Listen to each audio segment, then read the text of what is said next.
And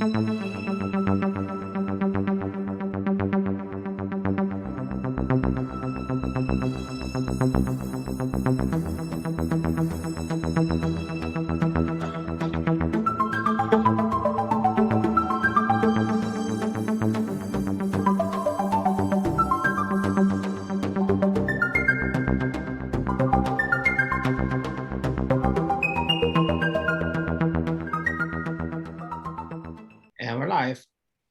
Hi, welcome to Airplay. I'm Connie Kepfinger, and it's the end of the month, which means we have a special guest for you in our Determined Women series. Some pretty fascinating women out there. I'm going to ask my lovely co-host, Padmini, to please tell us about who's here with us today. Yes, Connie, I'm very happy to do that. Multi-talented performer Annalisa Loeffler is in production on indie film Drowned Girl, which is about 1940s Swedish German film star Kristina Söderbaum by Richard Byrne, produced by Pandora Machine. She is the member of the band the Buttery Barmaids, and is performing in the benefit reading of the BLUE CARBUNCLE by Andrew Joffe for Episcopal Actors Guild on December 9th. Thank you, Padmini, and welcome, Annalisa. Thank you. I'm so happy to be here. Great. Well, we're happy to have you. Annalisa and I did one project together. She was in one of my readings at Theater for the New City. And I am so excited to hear more about you. Reading about you just was so exciting. You're just so alive, even in your writing, your voice. So tell us what brought you into this crazy world of the arts. Oh, gosh. There is an ABBA song that has always resonated with me. Mother says I was a dancer before I could walk. She says I began to sing long before I could talk. And that pretty much sums it up. It was a regular thing with me from the age of probably 2 to dress up and pretend to be characters from books that I had read or that my mother had read to me. And I would rope my little brother and my cousins who lived down the street into playing along. So there was a little bit of directing going on here as well. You know, I had my mother's old negligees and all kinds of crazy. I had a whole drawer full of things to dress people up in. And nobody else in my immediate family were artists or performers. They were all very science-minded. So it was definitely something that sort of came pre-installed. Yeah, that's interesting. That's very interesting that, you know, you didn't have any other artistic influences. Yeah, not there, not at all. But I think my parents were really anti-TV, except for PBS. So I got to watch all the Sesame Street I wanted and Electric Company. But I think what that does for a child is it really forces you into your imagination, and it forces you into books, which I could never get enough of those. So that, I think, built the foundation. And then I always had that interest, and then did things as a young child. But I really started strong in music theater. And vocal performance in general. But by the time I hit adulthood, I was like, music theater is not really my thing. I want to do the classics. I want Shakespeare. And it's always been part of my consciousness. So it's kind of hard to pin down. But many, many years ago, I was cast at Alabama Shakespeare in a production of Pinocchio for their children's theater. And I was playing, what's that? One of my faves. Oh, well, mine too, although I hadn't thought about it in, you know, maybe 15, 20 years at that point. But I was cast as the Blue Fairy in a couple of other roles. And I suddenly had this memory of having seen Disney's Pinocchio when I was about 3 years old. And I went with my dad. It was just the two of us. My brother was still, you know, a toddler, like 1.5 and at home. but it's such a distinct memory for me. I even remember that the little girl in front of me was wearing these red patent leather T-strap Mary Janes. And it's just so vivid for me. And of course, if you go back and you watch that movie, it's all about acting. It's all about creating your identity and choosing who you want to be and committing to the life you want to have. And I have to think that that really stuck in there somewhere. Yep. So, I mean, I guess the short answer to your question, too late, is that being born pretty much brought me into the world of the arts. Well, it's funny that you said with Pinocchio, because he's about coming to life. And what do we do on stage? We animate, we come to life, you know?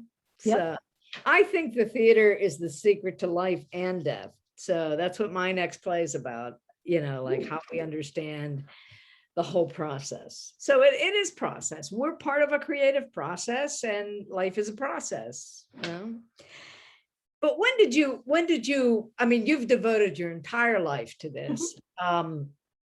You're creative in every bone in your body. I mean, you're just really amazing. And when did you realize it was your passion? Like what really, like you said, okay, I'm going to do this. You know, obviously you didn't map it out when you're that little, it just kind of comes with you. But so right.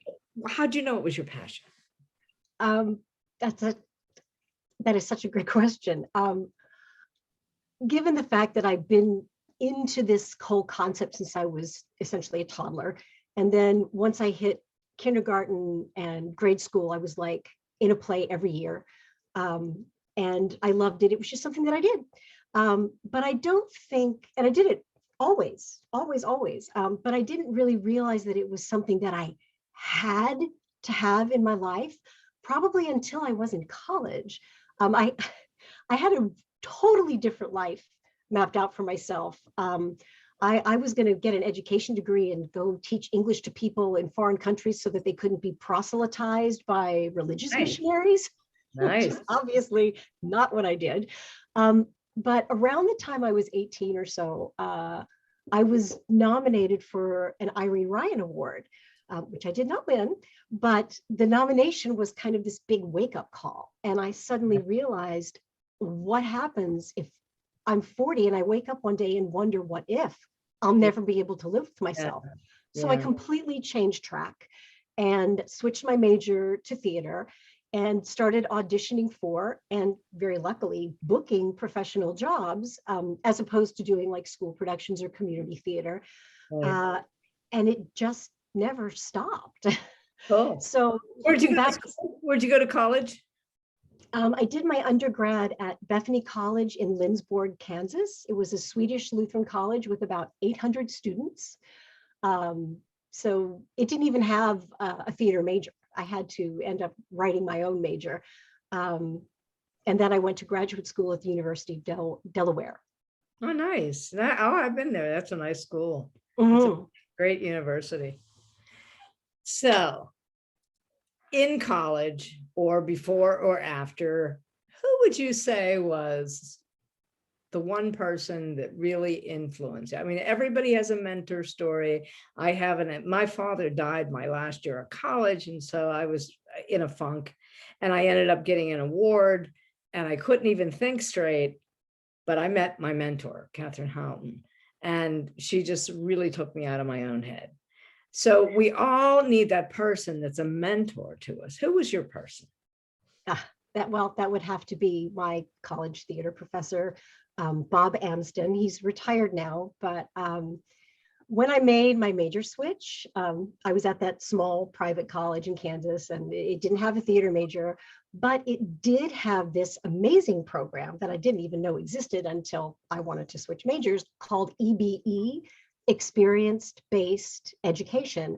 And you could use this whole EBE program in any major. And basically the idea was, if you can get a job in your chosen profession, think of it as like an internship on steroids. If you could get a job in your chosen profession, you could actually get college credit for that job. Cool. If you fulfilled certain requirements, like writing requirements and other things, to go along with it, and then you would get the college credits. So with his guidance, I was able to source some curriculum materials from KU, Kansas University out in Lawrence, who kind of adopted me. They were lovely.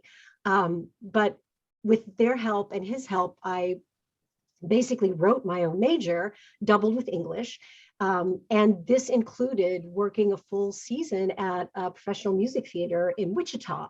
And Nice. so in addition to that, leading up to that and even after that, he made sure that I knew when there were master classes going on, and he would drive me there himself. I was so young when I started college. I did not have a driver's license until I think the second year. And then I didn't have a car until my third year.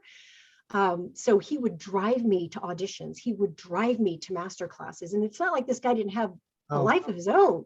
yeah. He's the one that was like, you need to look at graduate school. And Yeah, yeah. you know, Oh my God, I love that. And I've done that with my students.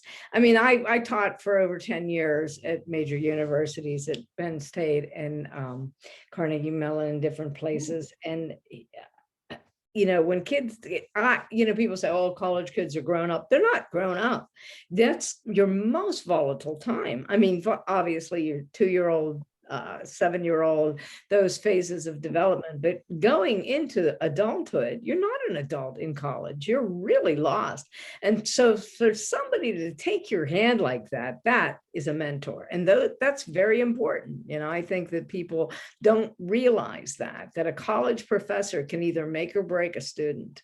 Absolutely. I mean, I used to have kids come to me crying, saying, my parents got divorced and I don't have a place to live now, let alone know where my tuition's coming from. And I was an English teacher, and I'd say, I don't care. You tell me when you can get your paper done. You know what I mean? Like, you have deadlines, but you have things, but you have to be there for people. I mean, that's very important. So this guy, so he took you places, and that's amazing to me. That's wonderful. Absolutely wonderful. Yeah, he's and we're still in touch. That's great. Oh yeah. Well, his wife was actually, they weren't married at the time, but his wife was my first academic advisor when I was still an education major. And then, I switched over to him, and they got married much later, but we stayed in touch over the years. His children were like the ring bearer and the flower girl at my wedding. And we still continue to see each other. He's a really, really important part of my life and very dear to me. And there's a literal line from my work with him to everything that came after. Nothing in my life artistically could have happened without him.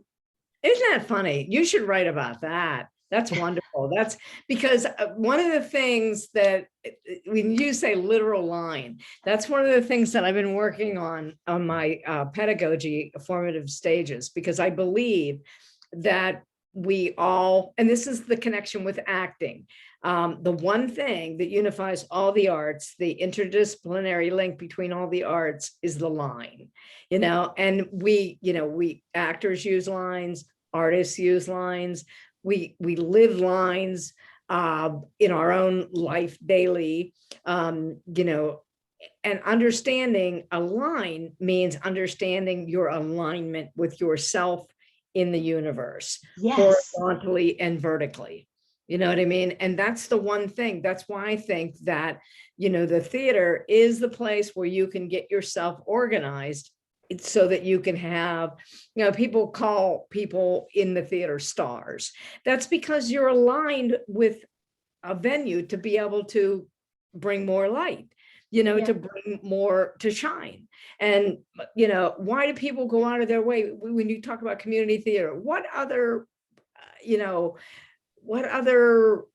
calling allows people to be part of your world? Like I can't be a part-time surgeon, you know what I mean? Or I can't be, well, that's another story. I don't want to get into politics, but I used to say, well, I think maybe I'll get up today and do brain surgery, I mean, when people don't have the experience they need in the field they're in. So, but that's another story. But no, I think the theater is this special look behind the scenes, and how do you know? And I think right now, more than ever, I think there's a lot of artists being reborn, Absolutely. major artists And there's no surprise there. I mean, you have to look at what happened. I mean, obviously the Renaissance comes after the plague hundreds of years ago. absolutely. But you look at what happened with the Spanish flu, 1918. And what was born out of that was the jazz age and the rise of musical theater, both of which are uniquely American art forms. Right. And this huge explosion, changes in fashion and hairstyle and music and plays moving from melodrama to realism and really getting gritty, and like it shifts the worldview. And I can't help but think that the same thing is going to happen for all of us now. It's happening now. Trust me. It's happening. As a playwright, I send in submissions. I've been doing this for 40 years. I send in submissions. There were 800 entries. I'm like, what? It's like people always say, they're like shocked when I'm a playwright, but you know what? There are so many playwrights. People are writing like crazy, and that's great. That's a great thing. And there's a consciousness changing, and there's nothing more exhilarating than a change of consciousness. And I think when you have struggle like this, when you have to wake up every day and not worry, but deal with the facts of reality of life and death, you sit there and say, okay, well, what am I going to do with my time? And not only that, when you get into the moment, I mean, one of the things I believe, people are creative and you can conform, reform, deform, but when you perform, you perfect your form. And that's the kind of thing that's happening when you're on stage or when you're doing art. And I think this is like a deluge. And I've talked to different producers. They say, Connie, you would not believe the stuff coming in. There's so many scripts. There's so many people. There's so many people wanting to do stuff because they feel that, like, I think that's our ammunition, creativity. We get to be more creative, and we have to. It's survival of the fittest, Well, I mean, drama is born of conflict. You have no drama without conflict.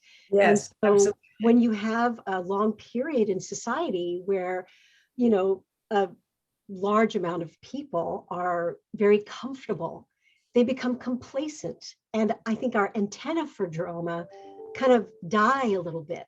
And then you start to see the arts, it gets lighter. It starts to become, it becomes reality TV. Oh, we don't really know what conflict is anymore. We don't know how to create things. So we just go out and try to manufacture something else instead. It's artificial. It's not art. And so now we've all dealt with the biggest global and personal conflicts in our lives, in our lifetime, in the lifetimes of a couple of generations. So of course, out of that conflict is going to come a new awareness of what's important. What do we want to celebrate? What needs to be talked about? And it's not just the thing itself, it's all of it. Absolutely, man. And the thing is the Greeks started it. Theaters to entertain, to educate, and exalt the spirit. And that's what we do. We come together and we realize that we don't have a handle on the daily pulse. So we need to exalt the spirit and bring it all together. So, yes, ma'am. Tell me, now you've been in the theater for quite some time in the professional world. You've got to have some good stories. Tell us one of your favorite stories. Oh my goodness. You're right. There are a lot to choose from. If we have time, I have one that takes a little bit to tell, but it is absolutely. Tell us. Yeah. Okay. Yeah. Yay! Because it is definitely my best theater story. But one of the things I love about it most is that it is the biggest shout out to stage managers everywhere. Because this is a stage manager, of course, saves the day.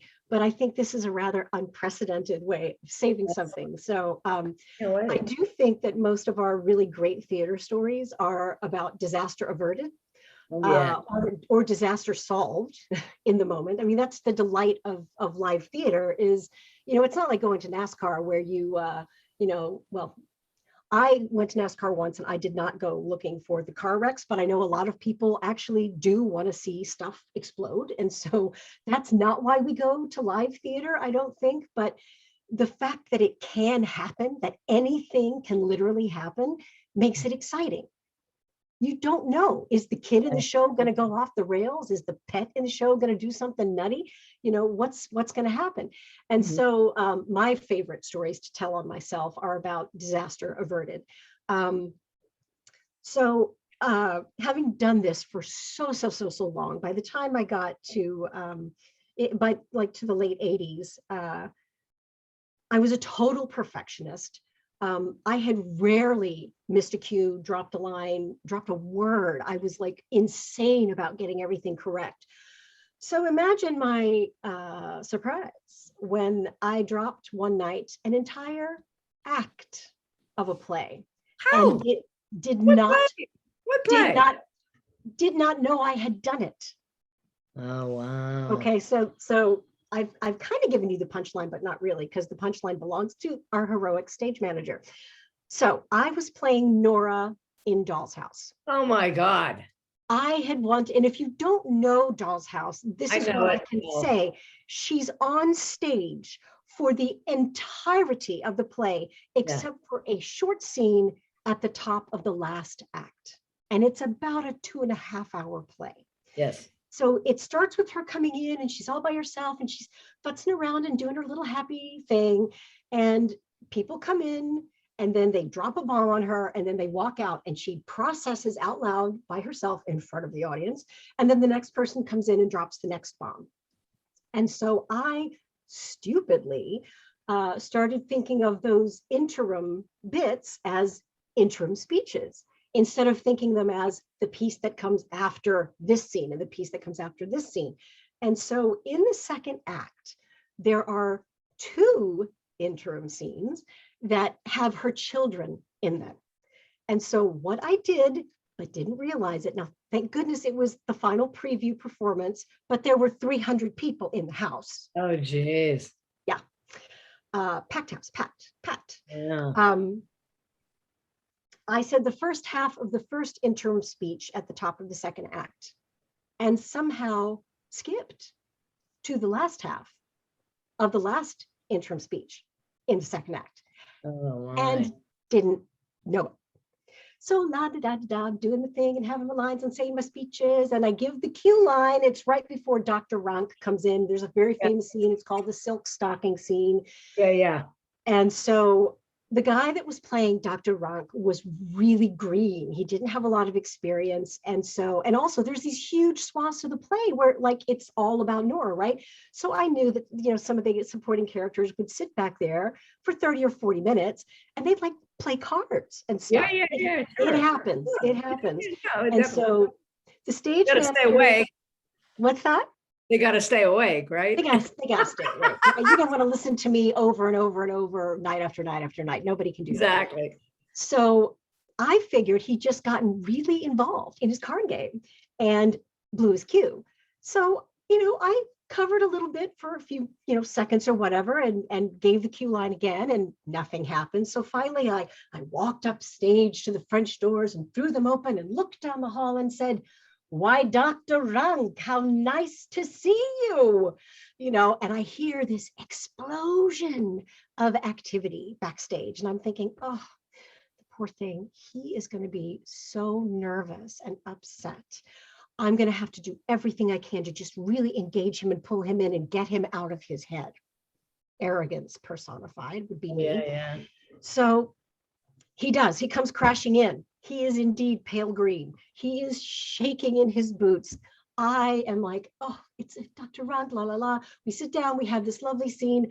And at one point in the scene, I am blocked to cross upstage to go to the windows and pick up a piece of embroidery that would have been left there at the top of the scene, the top of the act, if I'd actually bothered to do the whole act. Yeah. So in that split second where I reach the window and try to pick up this prop that's not there, and I'm back to the audience, I realize what I've done. Oh, God almighty. And it's, what do you do? What do you do? What do you do? Right? Yeah. So I was just like, well, what am I going to do? Like walk to the bottom of the stage and pull a Tanya Harding and say, can I get a do-over? It's a preview. Sorry, we have to start over.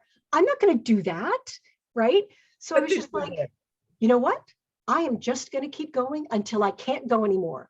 And when I have to go to the bottom of the stage, I will go to the bottom of the stage, but I am not going until I have nothing left in my head to say.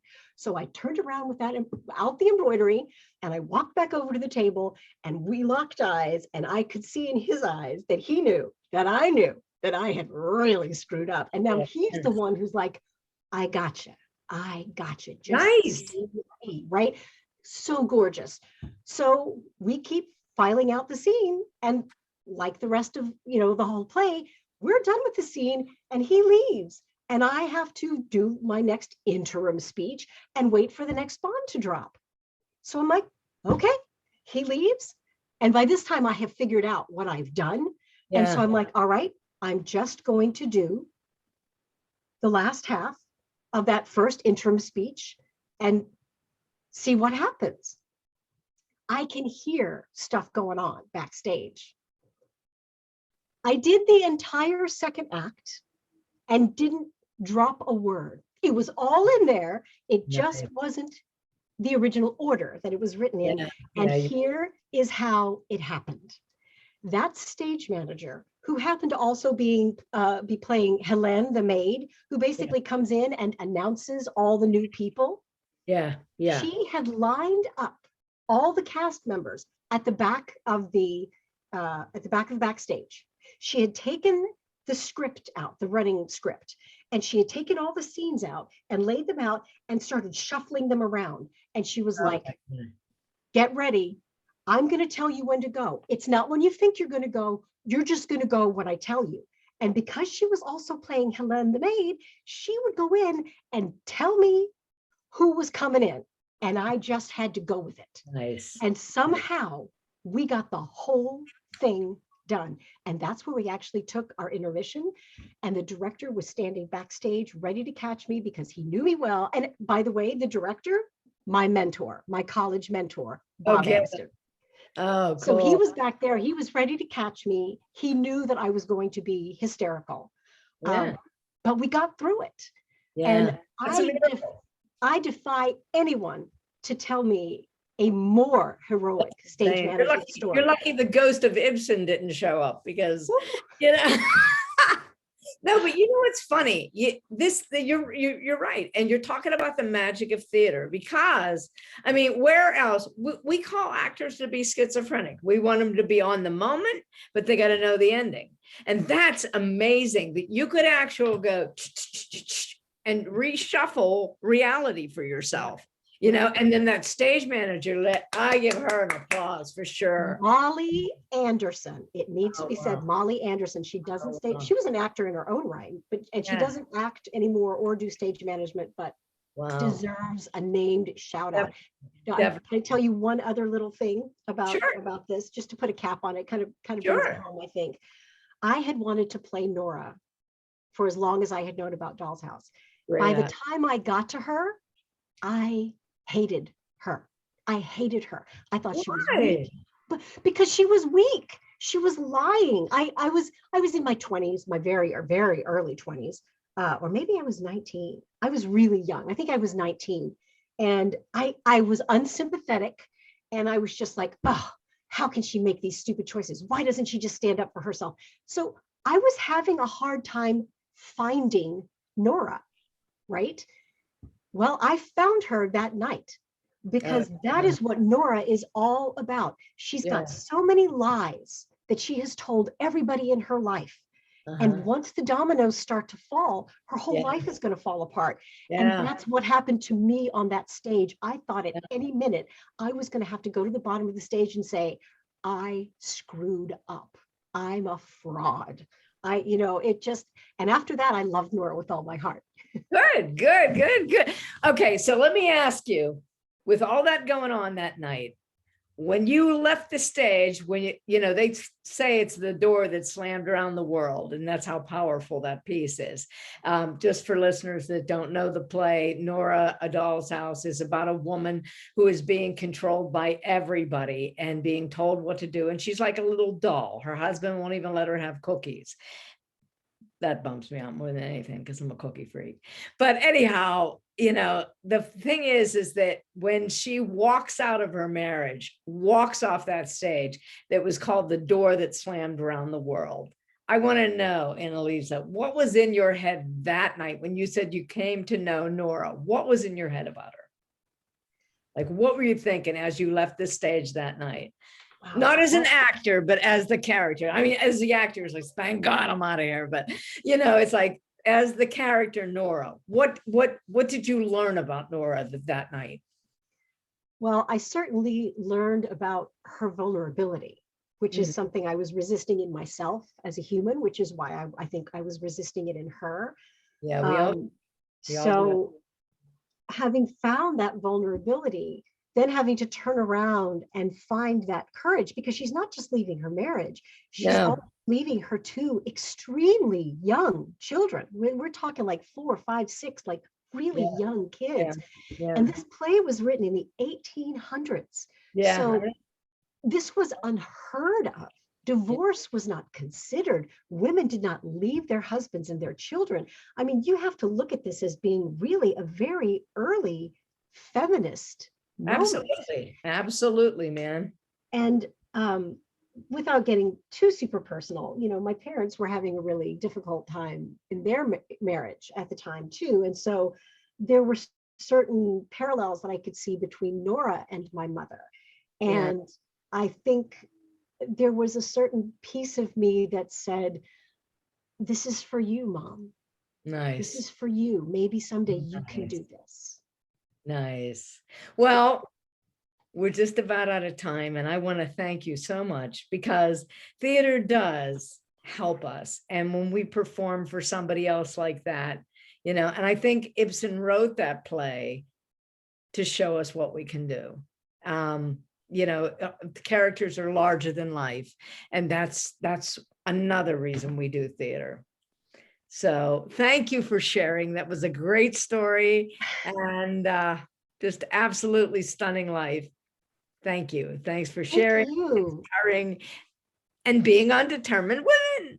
I am determined, and thank you to all of the determined women who made this possible today. I really appreciate you and all of the staff that you have behind you. Thank you. Thank you so much. Thank you all. Thank you all, and we'll see you next week on Airplay. Bye.